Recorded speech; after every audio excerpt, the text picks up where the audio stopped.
नाज़रीन, चीन आलमी स्टेज पर खुलकर सामने आ रहा है और अब चीन की जानिब से बड़ा गैर मामूली इकदाम उठाया गया है, जो इस बात का सबूत है कि दुनिया का इक़्तिदार बदल रहा है और दुनिया में जो वेस्टर्न हेजेमनी है, जो उनकी अनक्वेश्चन पॉलिसीज हैं, वो खत्म हो रही हैं। नाज़रीन, आज चाइना की जानिब से और उनके साथ 30 मुल्क और शामिल हैं, उनकी जानिब से एक तारीखी और गेम चेंजर इकदाम जो है वो उठाया गया है, जिसमें चाइना की जानिब से दुनिया की पहली इंटरनेशनल मीडिएशन बॉडी जो है वो अनाउंस कर दी गई है। यानी वो बॉडी जो आलमी तनाज़ात को हल करने के लिए अपना किरदार अदा करेगी। यह दुनिया में इस नौयत की पहली मीडिएशन बॉडी है जो सामने आई है और इसमें दुनिया के जो तनाज़ात हैं, ग्लोबल कॉन्फ्लिक्ट्स हैं, उनको जो है वो हल किया जाएगा। खासकर जो चाइना के इत्तेहादी हैं और ग्लोबल साउथ के ममालिक हैं और ओवरऑल 30 कंट्रीज ने इब्तदाई तौर पर इसके ऊपर साइन कर दिया है और बड़ा गैर मामूली इक़दाम ये सामने आ रही है। इससे चीन वाज़ेह तौर पर बता रहा है कि वो अब ग्लोबल स्टेज के ऊपर आ चुका है, उसकी डिप्लोमेटिक रीच अब बढ़ चुकी है। दुनिया जो है वो चीन के ऊपर ट्रस्ट कर रही है, चीन की छतरी तले जो है वो जमा हो रही है। इसके ऊपर भी हम बात करेंगे और यूरोप की जो स्टेटमेंट्स है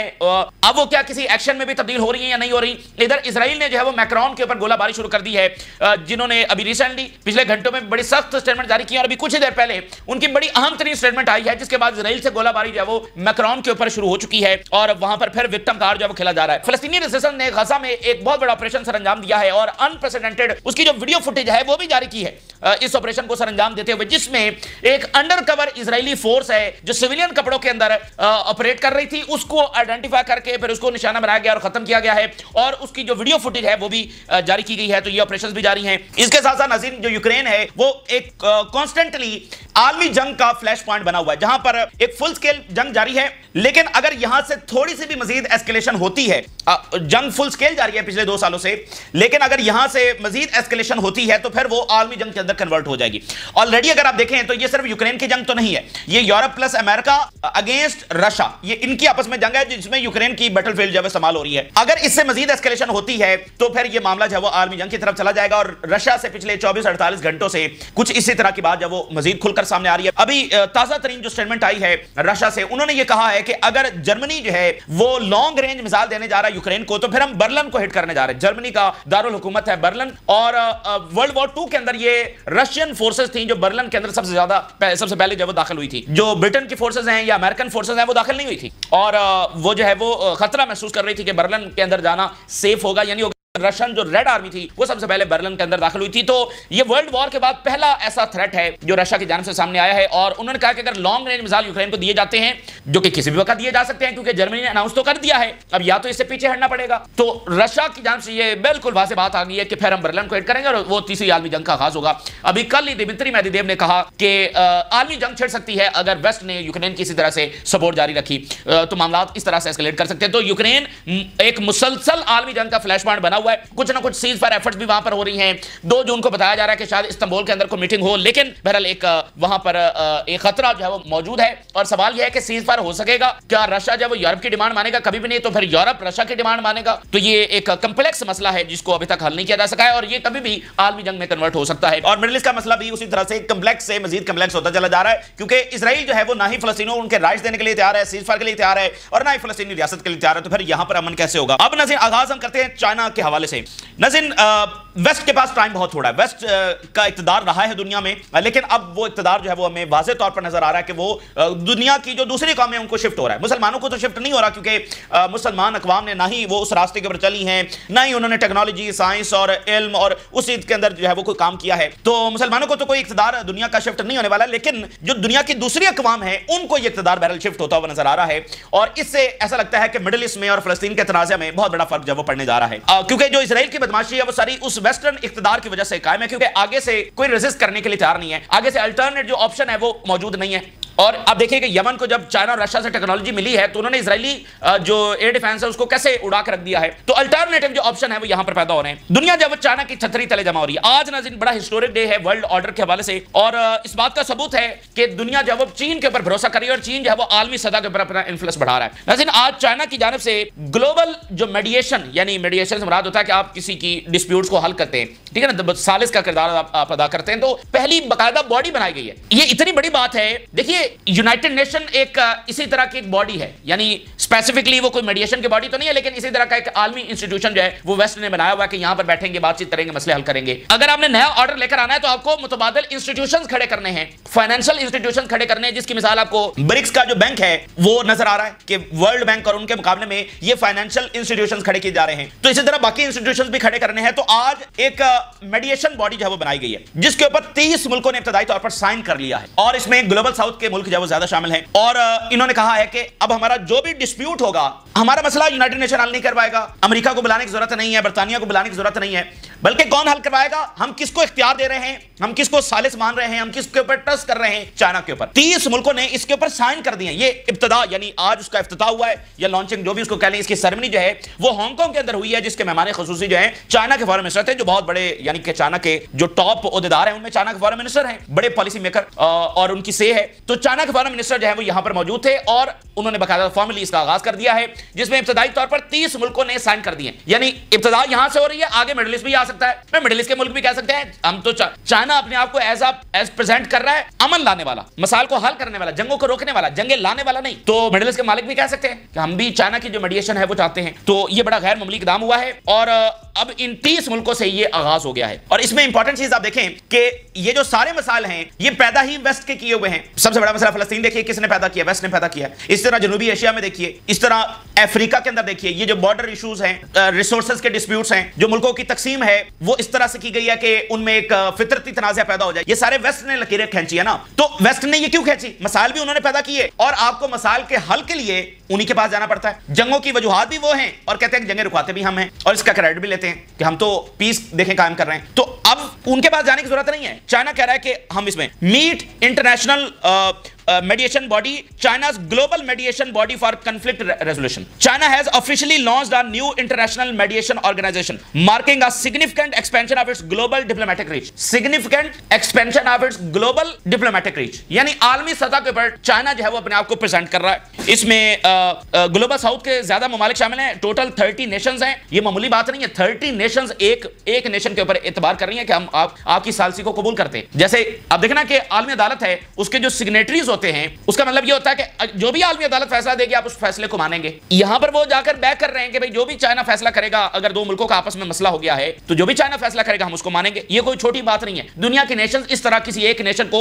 यानी कभी माना नहीं है, कभी ऐसा नहीं हुआ। इंडोनेशिया, बेलारूस, क्यूबा, ये सारे इसके अंदर शामिल हैं। हांगकांग के अंदर ये सेरेमनी हुई है। World's first intergovernmental legal institution dedicated solely to the mediation. इसका सिर्फ एक ही काम है, सिर्फ एक ही मकसद के लिए इसको बनाया गया है, सालसी के लिए। Wong highlighted China's commitment to peaceful dispute resolution through mutual understanding and consensus building. और फिर उन्होंने कहा कि जो चाइनीज विजडम है इसको हम इस्तेमाल करेंगे जो दुनिया के कॉन्फ्लिक्ट्स हैं उनको हल करने के लिए। और ये बड़ी इंपॉर्टेंट बात है, alternative to adversarial policies and politics. यानी वेस्ट की क्या पॉलिसीज हैं, क्या उनकी आलमी सियासत है, अमेरिका की क्या है, मुल्कों को लड़वा के रखो आपस में। एडवर्सियल जो पॉलिटिक्स है वही उनका मॉडल है, लड़वा के रखो आपस में। इसी के जरिए असला भी बिकेगा, इसी के जरिए जवाब भी पैदा होगा मुदाखलत का, और जब जब मसला पैदा होगा उन्हीं को बुलाना पड़ेगा। अब आप देखिए इस दुनिया का कितना बड़ा अलमिया है। गजा में ये जो सारी जारियत हो रही है, अगर अमेरिका ना चाहे तो ये हो नहीं सकती। अगर अमेरिका और यूरोप ने मुसलसल ये वेपन मुसलसल इसकी सप्लाई ना की होती तो इसराइल के पास इतना असलहा तो नहीं था कि वो जितने बॉम्ब्स उसने गजा में गिराए हैं, लेबनान में गिराए हैं, सीरिया में गिराए हैं, यमन में गिराए हैं,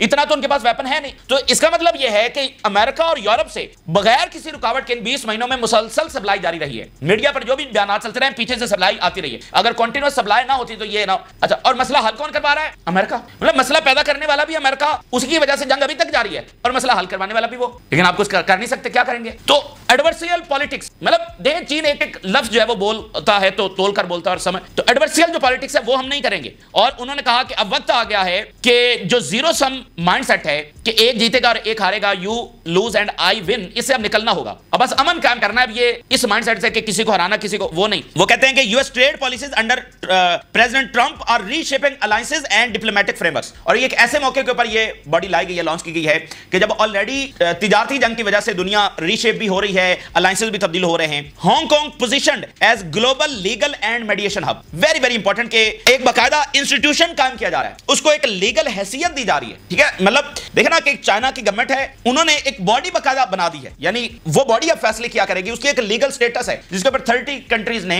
इसको बैक कर दिया है। यानी आप यूं ही समझ जैसे आलमी अदालत की मैंने आपको मिसाल दी, काइंड ऑफ कि एक होता है कि चाइनीज गवर्नमेंट ही हर जगह पर इन्वॉल्व होगी, नहीं, ये एक इंस्टीट्यूशन वो बना रहे हैं। तो ये आलमी सतह के ऊपर अब तक का सबसे बड़ा मुजाहरा है। तो अब आप मुझे बताइए कि के पास कितना टाइम रह गया। यानी चाइना इनोवेशन में, चाइना जो है वो ट्रेड के अंदर, इस वक्त दुनिया में मैन्युफैक्चरिंग आप नहीं कर सकते चाइना के बगैर, एक ही चीज में चाइना है। और अब वो कह रहा है कि इंटरनेशनल डिस्प्यूट्स में चाइना भी मुदाखलत नहीं करता। अब वो कह रहे हैं अब मसले ही हम हल करवाएंगे। तो अब ये ग्लोबल साउथ से होते हुए बहुत जल्द कितना टाइम लगेगा मिडिल ईस्ट की तरफ आने में। और इसका जो मैं बात कर रहा हूं, अब मैक्रोन की जो अभी स्टेटमेंट आई है वो इस बात का सबूत है। We will lose all credibility if we abandon Gaza. जो रही सही हमारी कसर है, जो रही सही हमारी साख है, वो भी खत्म हो जाएगी, हमारी तमाम क्रेडिबिलिटी लूज कर जाएगी, हमारे पास कोई नैरेटिव नहीं बचेगा, हम दुनिया के सामने कुछ बताने के काबिल नहीं होंगे, हमारी सारी क्रेडिबिलिटी खत्म हो जाएगी अगर हमने गाजा को ना बचाया। We will lose all our credibility if we allow Israel to do whatever it wants. अगर हमने आज अलाउ कर दिया कि जो इजराइल चाहता है कि वो करता रहे, वो करे, तो हम दुनिया को क्या जवाब देंगे और क्या क्रेडिबिलिटी होगी हमारी? हम कैसे अपने आप को पीस का जो है वो प्रेजेंट करेंगे? सारा उनका बयान है तो यही है ना कि हम अमन लाने वाले हैं, कैसे प्रेजेंट करेंगे? और मैंने आपको बता दी कि चाइना अब खुलकर आलमी स्टेज के ऊपर आ चुका है। तो ये इक्तदार जो है वो दुनिया की दूसरी नेशंस को मुंतकिल हो रहा है और वेस्ट के पास जो है वो टाइम बहुत थोड़ा है। और मैक्रोन की अभी कुछ घंटे पहले भी स्टेटमेंट्स आई और अभी फिर स्टेटमेंट आई है। और उसके बाद जो इजराइल है, और उन्होंने मतलब ये दुनिया के बड़े बेरहम, शातिर और बड़े मतलब जालिम लोग हैं, इनसे निपटना बड़ा मुश्किल काम है। अचानक से विक्टिम कार्ड खेलना शुरू कर दिया और मैक्रोन के खिलाफ जो है वो गोलाबारी शुरू कर दी है और कह रहे हैं कि ये देखो मैक्रोन जो है वो हमारे साथ कितना जुल्म कर रहा है, ये हमारे स्टेट को डिस्ट्रॉय करने की कोशिश कर रहा है। मतलब मैक्रोन जो है, चलो उसने अगर जंगबंदी की बात कर ही दी है तो कह रहे हैं हमारी स्टेट को डिस्ट्रॉय करना शुरू कर दिया और वो अचानक से जो है वो विक्टिम बन गए। तो इनके जो है वो चालाकियों से और इनकी साजिशों से बस पनाह ही मांगनी चाहिए। तो एक ऐसी आप कह रहे हैं कि कौम है जिससे लड़ना जो बड़ा मुश्किल काम है, उनकी इनकी साजिशें जो है। अब देखें मतलब उनके, अब मैक्रोन को इजराइल के खिलाफ थोड़ी है, वो तो जंगबंदी की मुतालबा कर रहा है, उसकी वजह बहुत सारी है कि अब कितना अभी भी असला तो यूरोप से आ रहा है। अब मिसाल के तौर पे यूरोपियन मीडिया प्रेशराइज कर रहा है, Europe confronts Israel over Gaza but action still remains stalled. European media लिख रहा है टोन तो बदल गई है लेकिन एक्शन अभी तक रुके हुए, एक्शन नजर नहीं आ रहा। तो ये यूरोपियन मीडिया का बहरहाल प्रेशर जारी है। तो देखते हैं मामलात की तरफ जाते हैं। फिलिस्तीनी रेजिस्टेंस ने बड़े ऑपरेशंस किए हैं और एक अंडरकवर इजरायली फौज जो है राफा के अंदर मौजूद थी और इसको पहले आइडेंटिफाई किया गया है, ये सिविलियन कपड़ों के अंदर थे, फिर इनको निशाना बनाया गया और उसकी फिर फुटेज भी जारी की गई है। अभी भी रेजिस्टेंस के पास वो कैमरे हैं जो लगाकर वो रखते हैं, फिर ऑपरेशन करते हैं, फिर वो रिकॉर्ड होती है, पीछे कई लैपटॉप्स होते हैं और फिर वो जारी करते हैं। तो अभी भी रेजिस्टेंस के पास ये वाली कैपेबिलिटी है। Unprecedented footage show the resistance killing of group of undercover agents and collaborators in Rafah. These agents were assisting Israeli army in searching homes and tunnels, examining them for explosives, pursuing resistance fighters. Qassam brigade fighters targeting a group of undercover Israeli soldiers east of Rafah, blowing up a bobby trapped house in undercover force east of Rafah, resulting in deaths and injuries. एक घर को फिर जहां पर इनकी ये दाखिल हुए हैं और वो ऑलरेडी बॉबी ट्रैप था, उसको जब उड़ा दिया गया। It has been revealed that the undercover force is the Israeli agent conducting sweeps, monitoring resistance fighters and plundering aid. अब आप इनके काम देखें कि वो जो एड ये खुद दाखिल कर रहे हैं बराए नाम, उसको भी ये लूट रहे हैं और वहां पर ये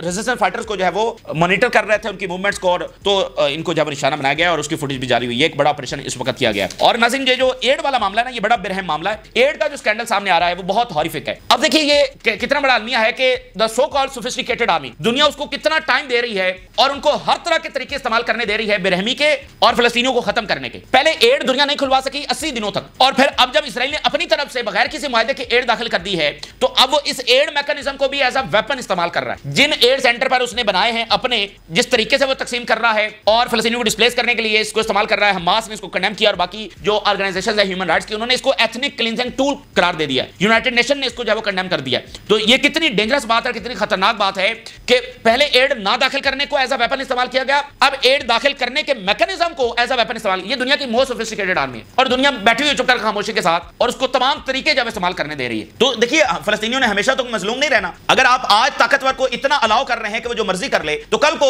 फिर क्या होगा? आप एक ऐसा प्रेसिडेंट सेट कर रहे हैं, क्या फिर कोई भी किसी के पास भी इक्तदार आ जाएगा तो वो मजलूमों के साथ या जो कमजोर होंगे उनके साथ ऐसे ही करेगा? क्या दुनिया ऐसे चल सकती है? क्या दुनिया को ऐसे पीसफुल और सिक्योर बनाया जा सकता है? The mechanism we are witnessing for bringing aid into Gaza constitute a criminal manipulation of civilians needs and imposition of reality that serves the occupation. तो ये हमास के कंडेमनेशन भी आई है। और जरा बेन गवर का स्टेटमेंट देखिए। Ben Gvir to Netanyahu, time time to go in with full force into Gaza. अब पता नहीं कौन सी फुल फोर्स है जो अभी रह गई है जो इस्तेमाल करनी है। तो आप जरा इनके काम देखिए। और ये एक एक दिन जो गुजर रहा है, अब मिडिल ईस्ट के ऊपर तो मुसलसल प्रेशर है, यूरोपियन के ऊपर भी प्रेशर है। उनका अपना मीडिया कह रहा है कि जब आप रिकॉग्नाइज कर रहे हैं कि जेनोसाइड हो रही है तो फिर आप रो क्यों नहीं पा रहे हैं, और कहीं ना कहीं से असला अभी भी आ रहा है। देखते हैं ये मामला किस तरफ जाते हैं। लेकिन एक बात तय है कि ये बड़ी जंगों की तरह मामला चला जाएगा अगर इसको बहुत जल्द नहीं रुकवाया जाता। इधर आप देखिए जो यूक्रेन का मसला है यूरोप के लिए वो बहुत बड़ा मसला है। उससे उनकी इकोनॉमी, उनकी सिक्योरिटी, सारी चीजें उनकी अटैच हैं और वो एक फ्लैश पॉइंट बन चुका है आलमी जंग का। पीछे एक बैकग्राउंड मौजूद है, यूक्रेन की जंग का एक पीछे 30 साल बैकग्राउंड मौजूद है। यानी नेटो की एक्सपेंशन वेस्ट ने नहीं रोकी, जिसका नतीजा यूक्रेन वॉर निकला। अब यूक्रेन वॉर में भी वो उसको सीजफायर की तरफ नहीं जा रहे हैं,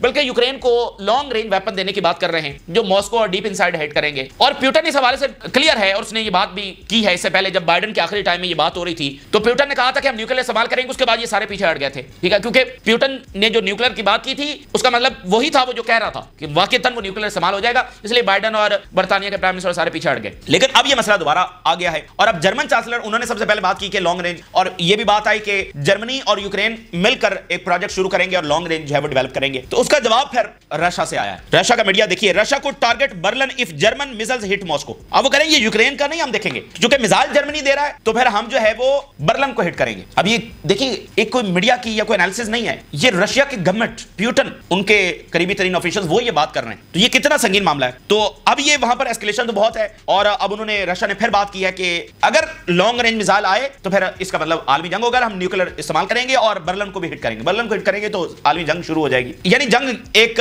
फुल स्केल लेवल पर जारी है। लेकिन इससे अगली रेड लाइन ये है कि डीप इनसाइड रशिया हिट करना है। वो बार बार यूरोप को हर दूसरे महीने कुछ ना कुछ हो जाता है, वो कहते हैं नहीं हम लॉन्ग रेंज मिसाइल देंगे। अगर रशिया इस हवाले से क्लियर है कि फिर हम, हमारी मजबूरी, हम फिर ये इस्तेमाल करेंगे, हमारे पास कोई और दूसरा चारा नहीं है। तो 2 तारीख को जो है मुज़ाकरात भी हो रहे हैं, शायद होते हैं नहीं होते, लेकिन फिलहाल डिबेट चल रही है। लेकिन सबसे जो है जरूरी मसला वो गजा का सीजफायर है और वो कितनी जल्दी होगा नहीं होगा ये बहरहाल देखना है। और ये सारी डेवलपमेंट्स दुनिया में एक साथ जारी हैं। ये ताज़ा तरीन सूरत हाल है जो आपके साथ शेयर किया। आपने राज लगा करें, इजाज़त दीजिए, अल्लाह हाफ़िज़।